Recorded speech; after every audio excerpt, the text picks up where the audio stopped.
Hey, this is Brendan Allen from ComicCon.com. This morning I have a very special guest. I have Tyler Main. You know him as, well, I know him as WCW's Big Sky, teaming with Kevin Nash. That was my first experience with Tyler Main. But he's also been in Halloween. He was Sabretooth in X-Men. He was in Joe Dirt. I think he had a little bit part in Devil's Rejects too. Yes. Um, but he's working on a comic book. It's called The Last Spartan, based on a novel by John F. Saunders. He's working with Priest on the script, interior art by Will Conrad, Jimbo Salgado, and Michael Montanat. And then covers by Mark Silvestri, Ken Lashley, Sia Seth Adams, Charles De Lazarica, and Ron Leary. Letters by Troy Pateri. And it's edited by his spouse. I just found out this is your wife, Renee Geerlings. Yes. But Tyler, good morning. How are you? Good morning. Thanks for having me on here, guys. I appreciate it. It's really, really nice to see you today. Tell us about the book. What's the project about? Yeah, it's imagine Sons of Anarchy meets the Punisher with a human trafficking storyline. So through the research that we did with Priest for the human trafficking, I decided I needed to give back. So what I've done is teamed up with deliverfund.org, a human trafficking awareness organization, and tried to raise awareness and help them out. But the book is Frank Kane's story of how he has to go back into the Atlanta underground to rescue a lost child from the human trafficking. And that's the story. And that's why we were trying to bring awareness to the human trafficking. Right on. And I know this is a subject that's very near and dear to you. Excuse me. I've seen your Instagram feed, and there's a bunch of stuff on there. You go into hotels, you see the notices and the phone numbers and things, and you just talk about it quite a bit. And this was based off a book by John F. Yes. Saunders. Yep. And tell us a little bit about the biker elements. It says Frank Kane was the last known survivor of the Last Spartan's MC.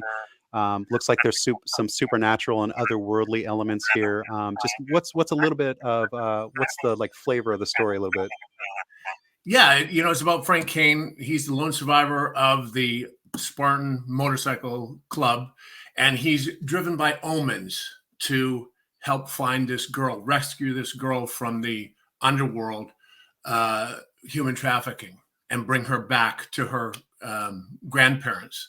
And through the journey, Frank teams up with Amanda Harper, who is a decoy undercover agent, to help put an end to the human trafficking. So she's trying to save everyone, whereas Frank Kane is trying to save this one girl, but they team up together to put an end to human trafficking. Oh, that's interesting that they both come from different, different drives or whatever, but they come together toward a common goal that kind of splinters down the line.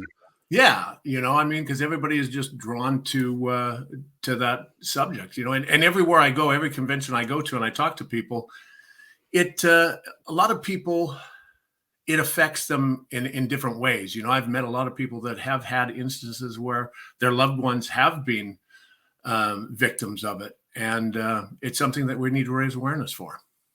Fantastic.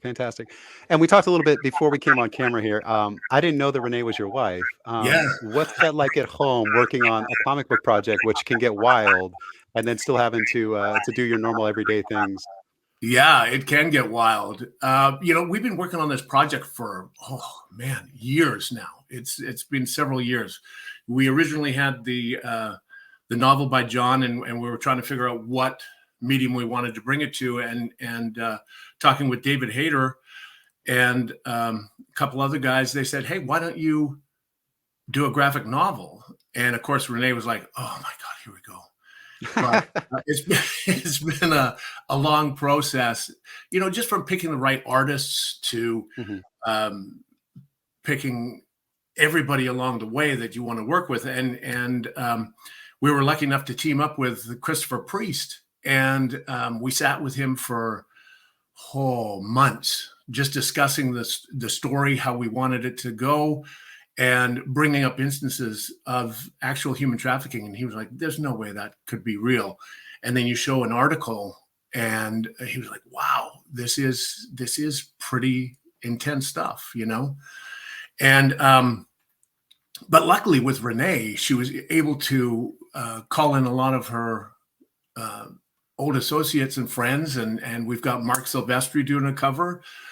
Sia Ohm is doing a cover, and Will Conrad doing interiors, Jimbo Salgado, Michael Montanot doing interiors. A lot of these people are people that she's worked with in the past at Top Cow or the other comic book companies that she's worked for. So I leave all that to her. She goes, you know, she'll ask my opinion and go, what do you think about it? I go, you're the professional. You need. So speaking on that a little bit, she's a professional in comics. You've done acting, you've done professional wrestling, you've done a lot of things. How is this different than like a film project that you've worked on, or like a WCW storyline or something like that? Yeah, you know, I mean, like working on a film, you have your script. The scripts are too different, and that's one of the things that I wanted to actually make available. And Christopher Priest wanted to make it available. The script is going to be one of the perks in the Kickstarter of his process and how he lays it out. The scripts are laid out totally different and a little harder to follow when you're not used to it. But the whole process of reading it and following the different panels and seeing it, reading it, and then seeing it with the art and putting them together is just fantastic. Now, has there been a case where you've seen it on the page and kind of like not kind of put it together, and then you see the art that's for it, and you're like, oh, that's how that looks? Like, Oh, totally.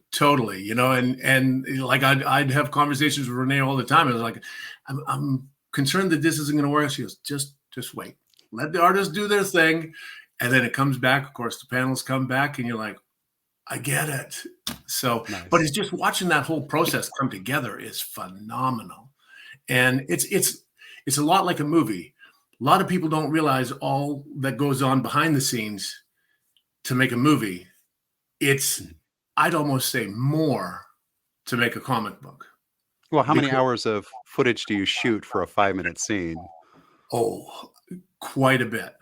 Right. Quite a bit. Like if you're shooting like even say a 10-second, even a minute scene, you could be shooting that all day. Different angles, different, and it's just like getting those panels, but you're bringing it all on the screen is where you see it on the in the storyboards of the comic book.